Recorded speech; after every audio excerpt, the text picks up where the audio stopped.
Well, hello, Facebook family. My name is Emmy, as you know, and I am here sitting down with the amazing J. Warner Wallace, who recently wrote this book, Forensic Faith. It's all about explaining why we believe what we believe as Christians and how Christianity not only makes sense to the heart of the believer, but also to the mind. That's right. And we just noticed that we were color coded. I'm wearing the gray part, so you can't see this part of the book right now. And then she's wearing the ochre, I guess yellow or greenish yellow part. Yeah, it's perfect. So it's perfect. We matched today. That was not planned. It works great. So tell me, there are lots of people out there who say, you know, I've tried religion, I've tried Christianity, and it's just not working for me. And I think every Christian knows at least one person who's in that boat. Yeah. How would you go about explaining to that person that Christianity is for today? Well, I often say this as part of my presentations to people, that I'm not a Christian because it works for me. That's probably the line I say the most. And to be honest, it doesn't work for me either. I was with my wife for about 18 years before either one of us became Christians. We've been together about 19 years since becoming Christians. If you were to ask my wife which side of that, which 18 years was easier, I'm sure she would say the first 18. It's really easy to throw the dart against the wall and then just go draw the bullseye around wherever the dart lands, right? That's an easy way to live. You're your own standard, you set your own goals, you meet those goals. If you asked me, Jim, how are you doing? I would have said to you, I'm doing great, because who was the standard for Jim? It was Jim. It's pretty easy to meet your own standard. That was a very easy life that worked. I was not in the middle of a crisis when I became a Christian. That's not what converted me. I'm not a Christian because I was raised in a Christian family. I was 35 before I ever even looked at bought a Bible. I'm not a Christian because I was afraid of hell or hoping for heaven. Those things just don't animate me personally.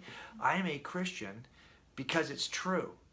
And I did the work to know that it's true beyond a reasonable doubt. I think we can do that kind of work, and there'll be days when it's not going to work for me because it's a higher standard. It calls me to sacrifice when I don't feel like sacrificing, to do the right thing when I don't feel like doing the right thing. And so I think there's times when this is a very hard way to live, but it's the right way to live. Wouldn't you rather be in an inconvenient truth than an inconvenient lie?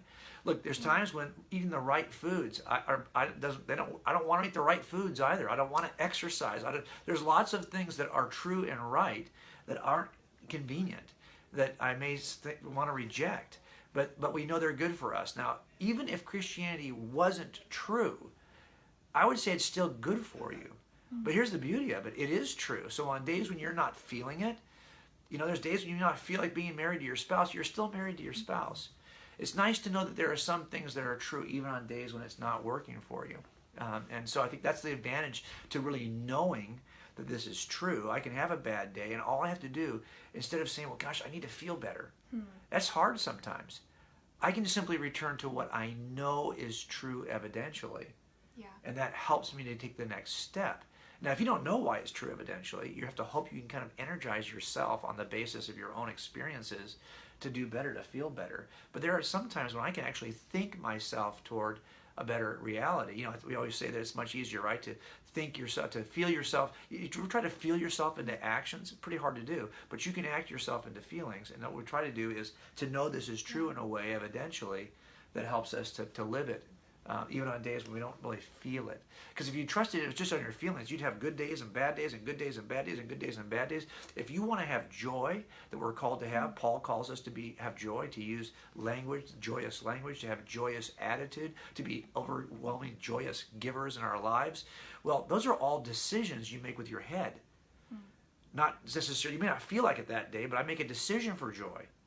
And I make it based on evidence that doesn't change rather than my feelings that do.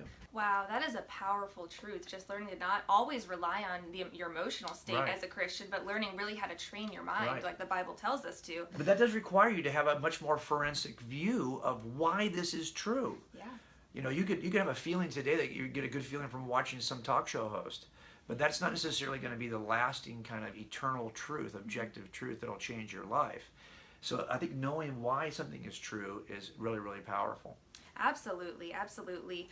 One last question. One of the most compelling parts of your book, to me personally, was when you talked about muscle memory as a Right, Christian. right. And how, just Right. like when you're training any athletes out there, that it really is how you perform in a game is all about the practice, practice, that's and the right. muscle memory. And so you compare that a little bit to branching out and sharing the gospel with people and explaining these things. Yeah. So what would you say to someone who's watching and they say, oh my goodness, I want to explain what's in this book to my friends, Yes. but I don't know how, and how do I start getting that muscle memory? I think sometimes when we don't even evangelize much, we don't share our beliefs. Even if you weren't somebody who was going to do it evidentially, you're just somebody who wants to share. Well, a lot of it's because we haven't been rehearsing those conversations in our minds. Yeah. And so I often will spend time on a plane, or I'm driving, or I'm in a place where I can actually just be lost in my thoughts if I'm running, where I'm rehearsing conversations. I'm kind of saying, well, what would I say if somebody asked me that question? So by the time you get to ask me that question, like you just asked me a minute ago about experience and about feeling it, well, I've already rehearsed that answer in my own life thousands of times. It's muscle memory.